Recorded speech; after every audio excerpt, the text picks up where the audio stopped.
ಸ್ನೇಹಿತರೆ ನಮಸ್ಕಾರ. ಶ್ರೀಗಂಧ ಸೌರಭಗೆ ನಿಮಗೆ ಪ್ರೀತಿಯ ಸ್ವಾಗತ. ಒಂದು ಗಂಡಿಗೆ ಒಂದು ಹೆಣ್ಣು ಎನ್ನುವ ಸಂಪ್ರದಾಯ ವಿವಾಹ ವ್ಯವಸ್ಥೆಯ ಮೂಲತತ್ವವಾಗಿತ್ತು.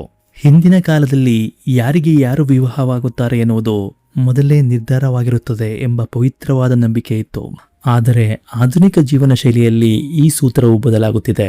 ಅದರಲ್ಲೂ ಗ್ರಾಮೀಣ ಭಾಗದ ರೈತಾಪಿ ಕುಟುಂಬದ ಗಂಡು ಮಕ್ಕಳಿಗೆ ಹೆಣ್ಣು ಸಿಗುವುದೇ ಕಷ್ಟಕರವಾಗಿದ್ದು, ವಿವಾಹವಾಗುವುದೇ ಬಹಳ ಕಷ್ಟಕರವಾದ ಸಂಗತಿಯಾಗಿದೆ. ಹತ್ತಿರದ ನೆಂಟರಿಷ್ಟರು ಹಾಗೂ ಸಂಬಂಧಗಳಲ್ಲಿ ತಮ್ಮ ಮನೆಯ ಮಗನಿಗೆ, ಸಹೋದರನಿಗೆ ಅಥವಾ ದೂರದ ಸಂಬಂಧಿಗೆ ಹುಡುಗಿಯನ್ನು ಹುಡುಕುತ್ತಾರೆ.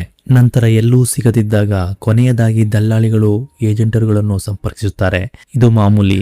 ನಾವು ಹೇಳ ಹೊರಟಿರುವ ಘಟನೆಯಲ್ಲಿಯೂ ಒಬ್ಬ ಯುವಕ ಇದೇ ರೀತಿ ಎಲ್ಲೂ ಹೆಣ್ಣು ಸಿಗದೆ ಕೊನೆಗೆ ದಲ್ಲಾಳಿಯ ಮುಖಾಂತರ ಒಂದು ಹುಡುಗಿಯನ್ನು ಹುಡುಕಿ ವಿವಾಹವಾಗಿದ್ದಾನೆ. ಆ ನಂತರ ಆ ಯುವಕ ಆಕೆಯ ಹಿನ್ನೆಲೆಯನ್ನು ತಿಳಿದು ದಿಗ್ಭ್ರಾಂತನಾಗಿದ್ದಾನೆ, ದಿಕ್ಕೇ ತೋಚದಂತಾಗಿದ್ದಾನೆ. ಏಕೆಂದರೆ ಆ ಹುಡುಗಿಯು ಆಗಲೇ ಇದೇ ದಲ್ಲಾಳಿ ತೋರಿಸಿದ 8 ಪುರುಷರನ್ನು ವಿವಾಹವಾಗಿ ಅವರ ಮನೆಯಲ್ಲಿದ್ದ ಹಣ ಒಡವೆಗಳನ್ನು ದೋಚಿ ಪರಾರಿಯಾಗಿ ಬಂದು 9ನೆಯದಾಗಿ ಇದೇ ವರನನ್ನು ಅದೇ ಹಳೆ ಪ್ಲಾನಿನೊಂದಿಗೆ ವಿವಾಹವಾಗಿದ್ದಾಳೆ. ಹೌದು ಗೆಳೆಯರೆ, ಈ ಘಟನೆ ನಡೆದಿರುವುದು ಮಹಾರಾಷ್ಟ್ರದ ಬೀಡ್ ಜಿಲ್ಲೆಯ ಉಮಾಪುರ ಗ್ರಾಮದಲ್ಲಿ. ಆ ಗ್ರಾಮದ ಯೋಗೇಶ್ ಎಂಬುವವರಿಗೆ ಎಲ್ಲೂ ಹೆಣ್ಣು ಸಿಗದೆ ವಯಸ್ಸಾದರೂ ವಿವಾಹವಾಗಿರಲಿಲ್ಲ. ಆಗ ಅವರು ಮದುವೆ ಮಾಡಿಸುವ ದಲ್ಲಾಳಿ ಒಬ್ಬರನ್ನು ಸಂಪರ್ಕಿಸಿದ್ದಾರೆ.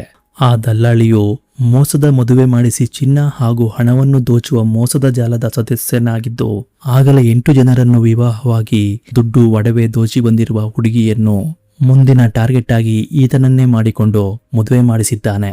ಸಂಪ್ರದಾಯದಂತೆ ಅದ್ದೂರಿಯಾಗಿಯೇ ಹಣ ಖರ್ಚು ಮಾಡಿ ಮದುವೆ ಮಾಡಲಾಯಿತು. ಹೆಣ್ಣಿಗೆ ಸಾಕಷ್ಟು ಒಡವೆಯನ್ನು ಕೂಡ ಮಾಡಿಸಲಾಗಿದೆ. ದಲ್ಲಾಳಿಗೆ ಹಾಗೂ ಹೆಣ್ಣಿನ ಕಡೆಯವರಿಗೆ ಲಕ್ಷಗಳ ಲೆಕ್ಕದಲ್ಲಿ ಹಣ ನೀಡಲಾಗಿದ್ದು, ಆ ಯುವಕ ಇದುವರೆಗೆ ಮಾಡಿದ ಉಳಿತಾಯವೆಲ್ಲವನ್ನು ಖರ್ಚು ಮಾಡುವುದರ ಜೊತೆಗೆ ಬ್ಯಾಂಕ್ನಲ್ಲೂ ಕೂಡ ಸಾಲ ಮಾಡಿದ್ದಾನೆ. ಅಂದುಕೊಂಡಂತೆ ಮದುವೆಯಾಯಿತು. ಸಮಸ್ಯೆಗಳು ಬಗೆಹರಿದವು.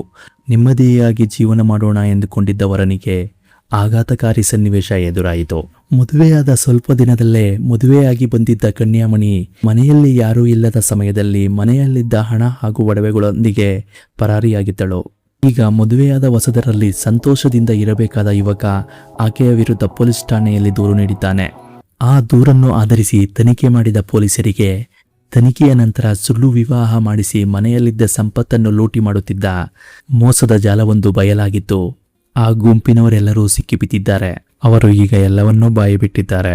ವಯಸ್ಸಾದರೂ ಮದುವೆಯಾಗದ ಗ್ರಾಮೀಣ ಭಾಗದ ಯುವಕರೇ ಇವರ ಟಾರ್ಗೆಟ್ ಆಗಿತ್ತು.